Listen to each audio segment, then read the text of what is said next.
All right, so many of the, I guess for lack of a better term, the Republican establishment sort of stepping back from Donald Trump, the likes of John McCain, Senator Ben Sasse, I could go on, saying, you know what, no, goodbye, you're not our guy, can't even support you, don't know what we'll do, but we're not going to support you. Others going so far as to say we got to find an alternative to Donald Trump. Maybe it's Mike Pence and all. Enter Tony Perkins, President of Family Research Council. You know, to get his support is a big deal. Donald Trump got that support, but it does come at a time when many evangelicals in general don't know how to wrestle with this situation. So good time to ask Tony how he does. Tony, very good to have you. How do you feel about all this? Thank you, Neil. Very troubled, Neil. This obviously is concerning, disturbing. Not surprising, though. I mean, this stuff about Donald Trump was out during the primary, you know, his interviews with Howard Stern. I mean, this is why I was with Ted Cruz in the primary and campaigned with Ted, because Ted and I share a common faith, and we both seek to live according to the Scriptures' teachings. We both love Jesus Christ, know Him as personal Savior. But look, it came down to a choice in this general election between Hillary Clinton and Donald Trump.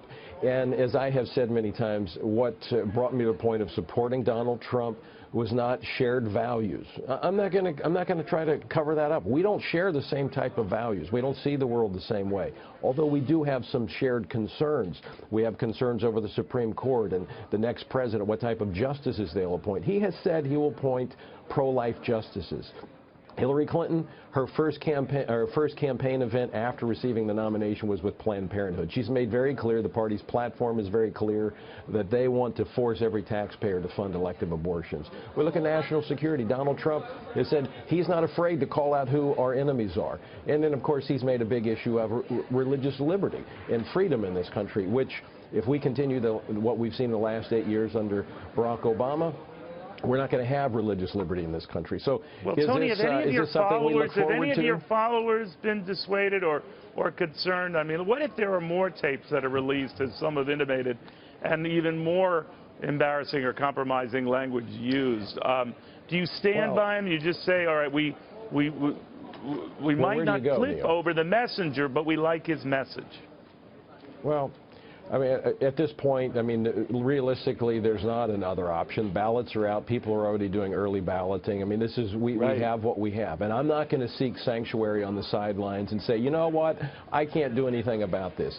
Look, we can hold him accountable as we go forward. Can't do anything about the past. Can't do it, don't like it, it's distasteful. I wish it hadn't happened, but it did. The reality is what we have to deal with is the present and the future. And I can guarantee you what we'll have under Hillary Clinton. It will not be a government that evangelicals and other Americans who love their freedom will enjoy or prosper under. And so this is what we have, Neil. We got to make the best of it. Is it something we would prefer not to be in, this situation? Absolutely. But we're here. We have to deal with it. If, as a man of God, there is the eye for an eye argument, and that if it is raised tonight, he can always respond to Hillary Clinton by saying, whatever I said doesn't match what your husband did. I think you get the gist of where this could go. Where this could go. Wrong answer. So how do you? Wrong answer, and how do you recommend? How do you think you should handle it? Well, what I've communicated is that he needs to own this. He needs to take responsibility for this reprobate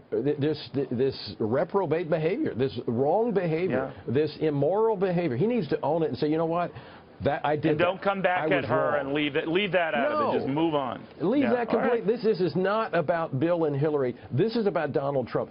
The American people are a forgiving people.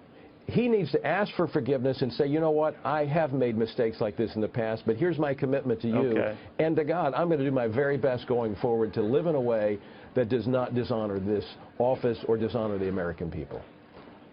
Well put. Tony Perkins, President of Family Research Council in Louisiana. Thank you, Tony. Very good having you.